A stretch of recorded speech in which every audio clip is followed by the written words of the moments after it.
എല്ലാ കൂട്ടുകാർക്കും നമ്മുടെ പുതിയൊരു വീഡിയോയിൽ സ്വാഗതം. ഡേ ടു ടോക്കിന്റെ 62ാമത്തെ എപ്പിസോഡാണ് നമ്മൾ ഇന്ന് പരിചയപ്പെടാൻ പോകുന്നത്. എപ്പോഴും നമ്മൾ പറയുന്ന പോലെ വളരെ ഇമ്പോർട്ടൻ്റ് ആയിട്ട് ഒരു വിഷയവുമായിട്ട് തന്നെയാണ് നമ്മൾ ഇന്നും വന്നിരിക്കുന്നത്. ലാസ്റ്റ് വീഡിയോയിൽ നമ്മൾ ഡിസ്കസ് ചെയ്തിട്ടുണ്ടായിരുന്നത് ബ്രസ്റ്റുമായി റിലേറ്റ് ചെയ്തിട്ടുള്ള പ്രധാനപ്പെട്ട 6 ഡൗട്ടുകളാണ് ക്ലിയർ ചെയ്തിട്ടുണ്ടായിരുന്നത്. ഇന്നത്തെ വീഡിയോയിലൂടെ നമ്മൾ ഡിസ്കസ് ചെയ്യാൻ പോകുന്നത് ബോയ്സുമായി ബന്ധപ്പെട്ടുള്ള ലിംഗവുമായി ബന്ധപ്പെട്ടുള്ള അത്തരത്തിൽ നിലനിൽക്കുന്ന നമ്മുടെ സമൂഹത്തിൽ നിലനിൽക്കുന്ന പ്രധാനപ്പെട്ട 5 ഡൗട്ടുകളാണ് ക്ലിയർ ചെയ്യാൻ പോകുന്നത്. തീർച്ചയായിട്ടും നിങ്ങൾക്ക് ഉപകാരപ്പെടുന്ന ഒരു വീഡിയോ തന്നെയായിരിക്കും. പെൺകുട്ടികളും ഈ വീഡിയോ മസ്റ്റായിട്ട് കാണാൻ ശ്രമിക്കുക. കാരണം ആൺകുട്ടികളുമായി ബന്ധപ്പെട്ടുള്ള കാര്യങ്ങൾ തീർച്ചയായിട്ടും നിങ്ങളും അറിഞ്ഞിരിക്കേണ്ടതാണ്. അതെന്തുകൊണ്ട് എന്ന് വെച്ച് കഴിഞ്ഞാൽ ഇപ്പോൾ ഒരു പോൺ വീഡിയോ കാണുകയാണ്. ആ പോൺ വീഡിയോയിൽ കാണുന്ന ആൺ കഥാപാത്രം അതാണ് ഒരു ഐഡിയൽ ഫിഗർ, ഒരു ആൺകുട്ടിയുടെ ഒരു എന്താ പറയുക ഒരു നല്ലൊരു രൂപം എന്ന് പറയുന്നത് അതാണെന്ന് കരുതി കഴിഞ്ഞ് കഴിഞ്ഞാൽ പ്രശ്നമാണെന്നുള്ളതാണ്. അതിലിപ്പോൾ ലിംഗവലുപ്പം കാര്യമായിട്ടുണ്ടെന്നുണ്ടെങ്കിൽ നിങ്ങളുടെ ഹസ്ബൻഡിൻ്റെ കേസിലോട്ട് വരുമ്പോൾ അത്രമാത്രം ലെങ്ത് ഇല്ല എന്നുണ്ടെങ്കിൽ എനിക്കപ്പം മാക്സിമം ലെങ്ത് ഇല്ല ഇയാൾക്ക്, അപ്പോൾ എനിക്ക് മതിയായ എൻജോയ്മെൻറ്റ് കിട്ടിയിട്ടില്ല എന്ന രീതിയിലൊക്കെ തിങ്ക് ചെയ്യാം, പല രീതിയിൽ ആലോചിക്കാം. ആൺകുട്ടികളാണെന്നുണ്ടെങ്കിൽ ഇത്തരം വീഡിയോസുകൾ കണ്ട് കമ്പയർ ചെയ്തിട്ട് വല്ലാത്ത രീതിയിൽ ഡിപ്രസ്ഡ് ആവുന്ന ആൾക്കാരുണ്ട്, ഒരുപാട് കൺഫ്യൂഷൻസ് ഉണ്ടാവുന്നുണ്ട്. പെൺകുട്ടികളും ആൺകുട്ടികളും മസ്റ്റായിട്ട് ആൺകുട്ടികളുമായി ബന്ധപ്പെട്ടാണ്. എന്തായാലും നിങ്ങൾ രണ്ട് കൂട്ടരും കാണേണ്ടുന്ന വീഡിയോ തന്നെയാണ്, അത് ജസ്റ്റ് ഒന്ന് ഓർമ്മപ്പെടുത്തിയാണ്. വീഡിയോ മൊത്തം തന്നെ കാണാൻ ഇഷ്ടപ്പെടുന്ന ലൈക്കും കമൻറ്റും ഒക്കെ ചെയ്തേ കേട്ടോ. അപ്പോൾ നമുക്ക് പോയിന്റിലോട്ട് പോകാം. ഫസ്റ്റ് ഡൗട്ട് എന്താണെന്ന് വെച്ച് കഴിഞ്ഞാൽ ലിംഗവുമായി ബന്ധപ്പെട്ടുള്ള വളവാണ് അല്ലെങ്കിൽ ചെരിവാണ്. ഇത് നോർമൽ ആണോ എന്ന് പല സുഹൃത്തുക്കളും ചോദിക്കുന്ന ഒരു കാര്യമാണ്. തീർച്ചയായിട്ടും പറയാനുള്ളത് ഇത്തരത്തിലുള്ള വളവ് അല്ലെങ്കിൽ ചെരിവ് എന്നുള്ളത് ചെറിയ രീതിയിലുള്ള വളവ് ചെരിവ്, ഇപ്പോൾ ഇടത്തോട്ടോ വലത്തോട്ടോ ഇല്ല മേലോട്ടോ താഴോട്ടോ ഒക്കെ ഇല്ല, ചെറിയ രീതിയിലുള്ള വളവ് ചെരിവൊക്കെ വളരെ നോർമലായിട്ടുള്ള കാര്യമാണ്. അത് ഒരർത്ഥത്തിൽ നമ്മുടെ ഇപ്പം ഭാവി ജീവിതത്തിൽ ലൈംഗികതയൊക്കെ ബാധിക്കുന്ന ഒരു വിഷയമേ അല്ല എന്നുള്ളതാണ്. ഒരർത്ഥത്തിൽ ചിലപ്പോൾ അത് കുറച്ച് അനുഗ്രഹമാണെന്ന് വേണമെങ്കിൽ പറയാൻ പറ്റും, ഇല്ലെങ്കിൽ ലേഡീസിന് കൂടുതൽ സാറ്റിസ്ഫാക്ഷൻ നൽകാനൊക്കെ ഒരു പക്ഷേ ഹെൽപ്ഫുൾ ആയിട്ടുള്ള ഒരു കാര്യമായിരിക്കും. അത് ആ വളവിൻ്റെ കാര്യം പറയുകയാണെന്നുണ്ടെങ്കിൽ വജീനയുടെ ആ ഒരു വജീനൽ ട്യൂബ് എന്ന് പറയുന്ന സംഭവം അത് വളരെ സ്ട്രെയിറ്റ് ആയിട്ടുള്ള ഒരു കുഴലൊന്നും അല്ല. അപ്പോൾ ഇത്തരത്തിലുള്ള ചെറിയ വളവ് കാര്യങ്ങളൊക്കെ കുറച്ച് ഫിറ്റ് ആയിട്ടിരിക്കാനും കൂടുതൽ ലൈംഗിക സുഖം ലഭിക്കാനും ഒക്കെ ഹെൽപ്ഫുൾ ആയിരിക്കും. അപ്പോൾ അത്രയേ ഉള്ളൂ ഒരു കാര്യം, അല്ലാണ്ട് അതിനെക്കൊണ്ട് നെഗറ്റീവായിട്ടുള്ള ഒരു കാര്യമൊന്നും ഇല്ല എന്നുള്ളതാണ്. പക്ഷേ വളവും ഇത്തരത്തിലുള്ള ചെരിവൊക്കെ ഒരു പ്രശ്നമായിട്ട് മാറുന്നുണ്ടോ എന്ന് ചോദിച്ചു കഴിഞ്ഞാൽ ചില കേസസിൽ കാര്യമായിട്ടുള്ള ബെൻഡിങ് ഒക്കെ ചില ആൾക്കാർ കാണും. അവിടെയാണ് ട്രീറ്റ് ചെയ്യേണ്ടത്. അവർക്ക് കൃത്യമായിട്ടുള്ള ഒരു സെക്ഷൽ ഇൻ്റർകോഴ്സ് കാര്യങ്ങളൊന്നും ചെയ്യാൻ പറ്റില്ല. ഉള്ളിലോട്ടുള്ള വളവ് അത്രമാത്രമുള്ള വളവുള്ള ആൾക്കാരൊക്കെ ഉണ്ട്. ഇതൊക്കെ എന്തുകൊണ്ട് സംഭവിക്കുന്നു വെച്ച് കഴിഞ്ഞാൽ ചിലപ്പോൾ ചില പെനിസ് ഫ്രാക്ചറുകൾ സംഭവിക്കുന്നുണ്ടാവും, അല്ലെങ്കിൽ ഡയബറ്റിക് ആയിട്ടുള്ള പേഴ്സൺസിലൊക്കെ ഇത്തരത്തിലുള്ള പ്രശ്നങ്ങൾ ഉണ്ടാവാറുണ്ട് എന്നതാണ്.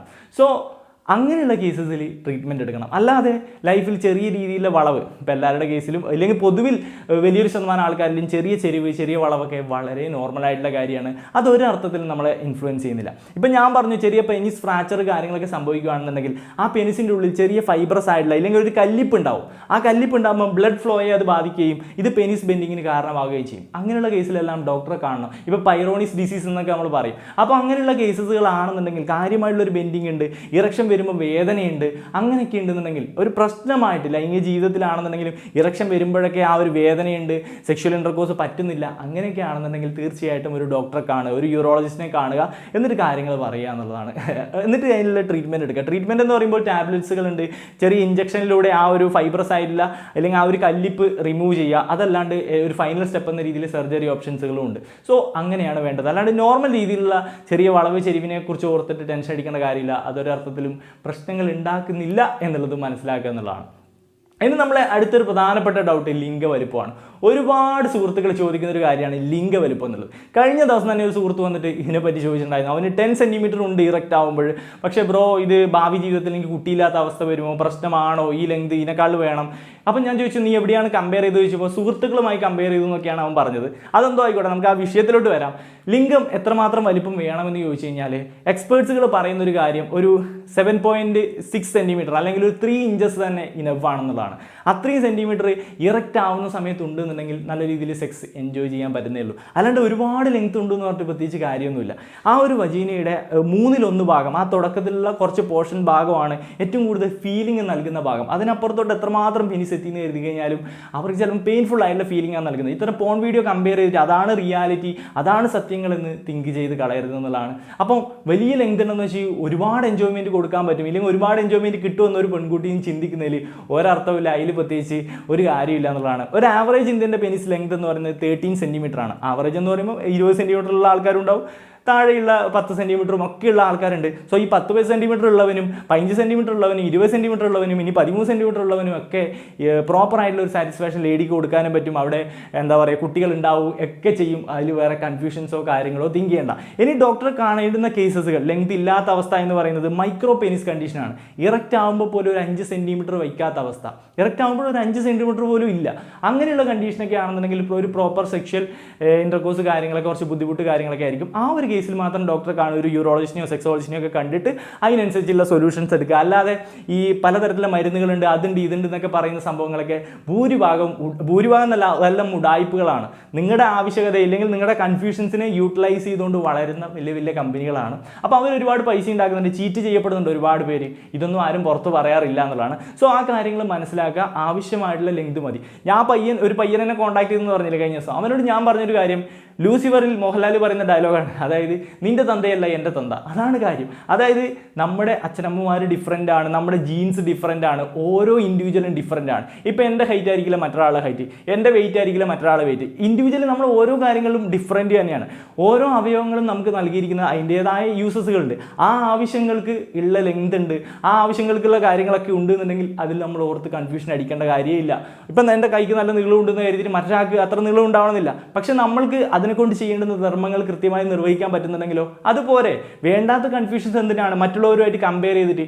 അപ്പോൾ ആവശ്യത്തിനുള്ള ലെങ്ത് ഉണ്ടോ, ആവശ്യത്തിനുള്ള കാര്യങ്ങളുണ്ടോ എന്നുള്ളത് കാര്യം മനസ്സിലാക്കുക. അല്ലാണ്ട് അനാവശ്യമായ കൺഫ്യൂഷൻസിലോട്ട് പോകരുത്. ഇനി നമ്മുടെ മൂന്നാമത്തെ ഡൗട്ട് എന്ന് വെച്ച് കഴിഞ്ഞാൽ ഫൈമോസിസ് ആണ്. ഫൈമോസിനെ പറ്റി നമ്മൾ വീഡിയോ തയ്യാറാക്കിയിട്ടുണ്ടായിരുന്നതാണ്. ഫൈമോസിസ് എന്ന് പറയുമ്പോൾ ആ ലിംഗത്തിൻ്റെ ഫോർസ്കിൻ മേലെ ടൈറ്റായിട്ട് നിൽക്കുക, പിന്നോട്ട് മൂവ് ചെയ്യാൻ പറ്റാത്തൊരവസ്ഥയാണ് ഫൈമോസിസ് എന്ന് പറയുന്നത്. സിവിയർ ആയിട്ടുള്ള കേസസ് ഉണ്ട്. ചിലർക്ക് അത് കുറച്ചൊക്കെ പിന്നോട്ട് മൂവ് ചെയ്യാൻ പറ്റും, ചിലർക്ക് ചെറിയ ടൈറ്റ് കാര്യങ്ങളൊക്കെ, ഇറക്ഷൻ വരുമ്പോൾ ചെറിയ ടൈറ്റ് കാര്യങ്ങൾ അങ്ങനെയൊക്കെ ഉണ്ടാവുക. അപ്പോൾ സിവിയർ ആയിട്ടുള്ള കേസ് എന്ന് വെച്ച് കഴിഞ്ഞാൽ പിന്നോട്ടാക്കാനേ പറ്റുന്നില്ല, ചെറിയൊരു ഹോൾ മാത്രമേ ഉള്ളൂ, മൂത്രം പോകാൻ ചെറിയൊരു ഹോൾ മാത്രമേ ഉള്ളൂ.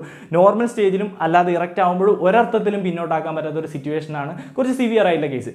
ആ ഒരു കേസിൽ നമുക്ക് തീർച്ചയായിട്ടും ഡോക്ടറെ കാണേണ്ടി വരും. ചിലപ്പോൾ ആ ഒരു ഫോർസ്കിൻ റിമൂവ് ചെയ്യേണ്ടിയൊക്കെ വരും.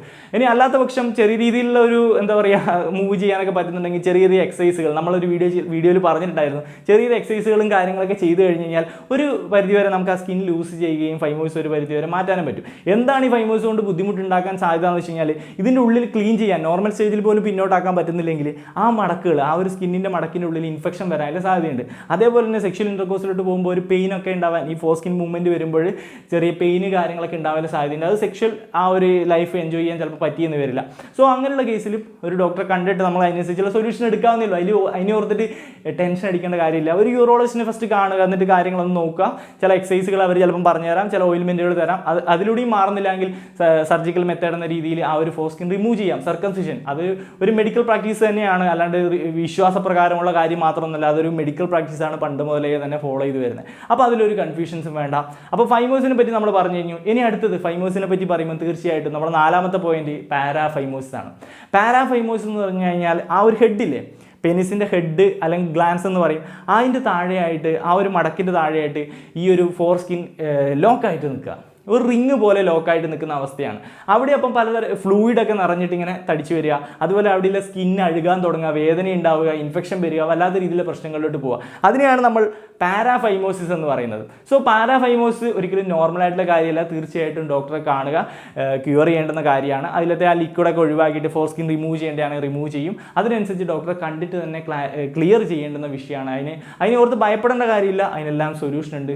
പേടിക്കാതെ ഡോക്ടറിൻ്റെ അടുത്ത് പോയിട്ട് കാര്യങ്ങൾ ചെയ്യുക. സർജിക്കൽ മെത്തേഡ് ആണെങ്കിൽ സർജിക്കൽ മെത്തേഡിലൂടെ അത് ക്ലിയർ ചെയ്തിട്ട് ഹാപ്പി ആയിട്ടിരിക്കുക. അത്രേ ഉള്ളൂ. ഹാപ്പി ആയിട്ട് സെക്ഷൽ ലൈഫും കാര്യങ്ങളൊക്കെ എൻജോയ് ചെയ്യുക. ഇങ്ങനെ പാരാഫൈമോസിസ് ഉണ്ടെങ്കിൽ ആ ഒരു സെക്ഷൽ ലൈഫൊന്നും കൃത്യമായിട്ട് എൻജോയ് ചെയ്യാൻ പലരെ കൊണ്ട് പറ്റില്ല എന്നുള്ളതാണ്. ആ ഒരു തടിപ്പുണ്ടല്ലോ അവിടെ, അതുകൊണ്ട് അത് പ്രശ്നമായിട്ട് പലപ്പോഴും വരാറുണ്ട് എന്നുള്ളതാണ്. പിന്നെ ഫൈമോസിനെ പറ്റി ഒരു പോയിന്റ് ഞാൻ പറയാൻ വിട്ടു, എന്ന് വെച്ച് കഴിഞ്ഞാൽ ഫൈമോസിസ് മിലിറ്ററിയിലൊക്കെ അൺഫിറ്റ് ആയിട്ടുള്ള ഒരു കാര്യം കൂടിയാണ്. അതുകൊണ്ട് അങ്ങനെ ഒരു കാര്യം ഉണ്ടെന്നുണ്ടെങ്കിൽ അതൊന്ന് ക്ലിയർ ഔട്ട് ചെയ്യുന്നത് നല്ല തന്നെയായിരിക്കും. തീർച്ചയായിട്ടും ഡോക്ടറെ കണ്ടിട്ട് ക്ലിയർ ഔട്ട് ചെയ്യുന്നത് നല്ലതായിരിക്കും. അതിനെപ്പറ്റി ഓർത്ത് ടെൻഷനൊന്നും വേണ്ട. ഈസി ആയിട്ട് അതിൻ്റെ പ്രശ്നങ്ങൾ സോൾവ് ചെയ്യാവുന്നതേ ഉള്ളൂ എന്നുള്ളതാണ്. ഇനി ഏറ്റവും അവസാനത്തെ അഞ്ചാമത്തെ കാര്യം എന്ന് വെച്ച് കഴിഞ്ഞാൽ പേളി പിനിയൽ പാപ്യൂൾ എന്നുള്ളതാണ്. നമ്മൾ അതിനെപ്പറ്റി ഒരു വീഡിയോ ഉണ്ടാക്കിയിട്ടുണ്ടായിരുന്നു. പേളി പിനിയൽ പാപ്യൂൾ എന്ന് പറയുമ്പോൾ ആ പെനിസിൻ്റെ ഹെഡിൻ്റെ അവിടെയായിട്ട് ആ താഴത്തെ പോർഷൻ, ആ ഒരു മടക്ക് പോർഷനായിട്ട് അവിടെ ചെറിയൊരു കുരുക്കൾ കാണുക. വൈറ്റ് ഹെഡുള്ള കുരുക്കളാവാം, അല്ലെങ്കിൽ പിങ്ക് ഹെഡുള്ള കുരുക്കളാവാം. സോ ഇത് നോർമലാണോ, ഇതൊരു സെക്ഷലി ട്രാൻസ്മിറ്റഡ് ഡിസീസ് ആണോ എന്നൊക്കെ പലരും തെറ്റിദ്ധരിക്കാറുണ്ട്. വല്ല ഫംഗൽ ഇൻഫെക്ഷൻ ആണോ, അതാണോ ഇതാണോ എന്നൊക്കെ പലരും ചോദിക്കാറുണ്ട്. ഇതിനെപ്പറ്റി പറയുകയാണെങ്കിൽ അത് വളരെ നോർമലായിട്ടുള്ള കാര്യമാണ്. അതൊരിക്കലും ഒരു രോഗമല്ല. അത് എന്തുകൊണ്ട് ഉണ്ടാകുന്നു എന്നുള്ള ശാസ്ത്രലോകത്തിന് കൃത്യമായിട്ട് എക്സ്പ്ലെയിൻ ചെയ്യാൻ പറ്റിയില്ല. പക്ഷേ അതുകൊണ്ട് ഒരു തരത്തിലുള്ള പ്രശ്നങ്ങളും ഉണ്ടാകുന്നില്ല എന്നുള്ളത് കണ്ടെത്താൻ പറ്റിയിട്ടുണ്ട്. ഒരു അർത്ഥത്തിലുള്ള പ്രശ്നങ്ങളും ഇല്ല. ചിലർക്ക് ടീനേജിലൊക്കെ കാണും, അത് ഒരു നിശ്ചിത വയസ്സാകുമ്പോൾ അപ്രത്യക്ഷമാവാറുണ്ട്. ചിലർക്ക് അത് ലൈഫ് ലോങ് തന്നെ തുടരാറുണ്ട്. ഇപ്പോൾ ഏജ്ഡ് ആയിട്ടുള്ള പേഴ്സൺസിൽ ഇത്തരത്തിലുള്ള പേളി പിനിയൽ പാപ്യൂൾ കാണുന്നത് PPP കാണുന്നത് കുറവാണെന്നാണ് പറയുന്നത്. അപ്പോൾ ചിലപ്പോൾ ആ ഒരു ചെറുപ്പകാലത്ത് ഉണ്ടായിട്ടുണ്ടാവും, പിന്നീട് അത് അപ്രത്യക്ഷമായിട്ടുണ്ടാവും. ചിലർക്ക് അത് ഉണ്ടാവണമെന്നില്ല. അപ്പോൾ അത് ഉണ്ടാവേണ്ടുന്ന മസ്റ്റായിട്ടുള്ള ഒരു കാര്യമല്ല, അതിനെക്കൊണ്ട് പ്രത്യേകിച്ച് ദോഷങ്ങളും ഇല്ല എന്നുള്ള കാര്യം മനസ്സിലാക്കുക. ഒരു രോഗമല്ല, രോഗമാണെന്ന രീതിയിൽ ടെൻഷൻ അടിക്കുന്ന ഒരുപാട് പേരുണ്ട്. വളരെ നോർമലായിട്ട് ആൾക്കാരിൽ കാണുന്ന ഒരു സംഭവം മാത്രമേ ഉള്ളൂ എന്നുള്ളത് മനസ്സിലാക്കുക. ഇനി നിങ്ങൾക്കത് റിമൂവ് ചെയ്തേ പറ്റുള്ളൂ, അത് ട്രീറ്റ് ചെയ്യേണ്ടത് ആവശ്യമൊന്നുമില്ല ഞാൻ പറഞ്ഞു കഴിഞ്ഞു. അത് രോഗമൊന്നും അല്ലല്ലോ. അപ്പോൾ നിങ്ങൾക്ക് ഇനി മാറ്റിയേ പറ്റുള്ളൂ എന്നാണെന്നുണ്ടെങ്കിൽ ലേസർ ട്രീറ്റ്മെൻറ്റ് പോലുള്ള മെത്തേഡ്സുകളുണ്ട്. അതിലൊരു ഡോക്ടറെ സമീപിച്ചിട്ട് ലേസർ ട്രീറ്റ്മെൻറ്റിലൂടെ അതൊക്കെ മാറ്റാവുന്നതാണ്. പക്ഷേ അത് മാറ്റേണ്ടതിൻ്റെ ഒരു ആവശ്യതയില്ല, കാരണം നോർമലായിട്ടുള്ള കാര്യമാണ്, അതിനെക്കൊണ്ട് വേറെ ബുദ്ധിമുട്ടുകളും ഉണ്ടാവുന്നില്ല എന്നുള്ളതാണ്. അപ്പോൾ ഇന്നത്തെ വീഡിയോയിൽ ഈ 5 പോയിന്റുകളാണ് നമ്മൾ പ്രധാനമായിട്ട് പറയാൻ വിചാരിച്ചൊരു കാര്യം എന്നുള്ളത്. ആൺകുട്ടികൾക്കും പെൺകുട്ടികൾക്കും ഒരേപോലെ തന്നെ ഉപകാരപ്പെട്ടിട്ടുണ്ടാകും, കാരണം ആൺകുട്ടികളുമായി ബന്ധപ്പെട്ട കാര്യങ്ങൾ പെൺകുട്ടികൾ അറിയണമല്ലോ. അപ്പോൾ തീർച്ചയായിട്ടും നിങ്ങൾക്ക് അതിനെപ്പറ്റിയൊക്കെ ഒരു ധാരണ ഉണ്ടായിട്ടുണ്ടാവും എന്നാണ് ഞാൻ വിശ്വസിക്കുന്നത്. അപ്പോൾ ഉപകാരപ്പെട്ടെങ്കിൽ തീർച്ചയായിട്ടും ലൈക്കും കമൻറ്റും ഷെയറും ഒക്കെ ചെയ്യാൻ മറക്കരുത്. നമ്മൾ ഇൻസ്റ്റാഗ്രാമിലും അതുപോലെ ഫേസ്ബുക്കിലൂടെയും ഫോളോ ചെയ്തേക്കുക. നിതിൻരാജ് എന്ന് തന്നെയാണ് എല്ലായിടത്തും പേര്. അപ്പോൾ അതിൻ്റെ ലിങ്കൊക്കെ ഡിസ്ക്രിപ്ഷനിൽ ഫസ്റ്റ് കമൻറ്റ് ആയിട്ട് പിൻ ചെയ്ത് വെച്ചിട്ടുണ്ടാവും. തീർച്ചയായിട്ടും അതൊക്കെ നിങ്ങൾക്ക് ഒന്ന് ഫോളോ ചെയ്യുക. ഓക്കെ, നമ്മളൊന്ന് സപ്പോർട്ട് ചെയ്യാൻ ശ്രമിക്കുക. എന്തെങ്കിലും തരത്തിലുള്ള ടോപ്പിക് ഐഡിയാസ് ഇല്ലെങ്കിൽ ഇതുപോലെയുള്ള ഡൗട്ടുകൾ ഒരുപാടുണ്ടാവും, അതൊക്കെ കമൻറ്റ് ബോക്സിൽ തീർച്ചയായിട്ടും മറക്കാതെ രേഖപ്പെടുത്താൻ ശ്രമിക്കുക. ഓക്കെ, നമ്മൾ അതിനെപ്പറ്റിയൊക്കെ പഠിച്ച് വീഡിയോ ചെയ്യാൻ ശ്രമിക്കുന്നതായിരിക്കും. തീർച്ചയായിട്ടും നിങ്ങൾക്ക് ഉപകാരപ്പെടുന്ന ഒരുപാട് അറിവുകൾ നമ്മൾ ഇനിയും എത്തിക്കുന്നതായിരിക്കും. അപ്പോൾ അതൊക്കെ കാണാൻ വേണ്ടി സബ്സ്ക്രൈബ് ചെയ്ത് ബെല്ലൈക്കൺ എനേബിൾ ചെയ്തൊക്കെ മറക്കരുത്. അപ്പം മറ്റൊരു അടിപൊളി വീഡിയോ ആയിട്ട് വീണ്ടും കാണാൻ പറ്റുന്ന പ്രതീക്ഷയോടെ നിർത്തുന്നു. It's me Nithin Raj. ടാറ്റ.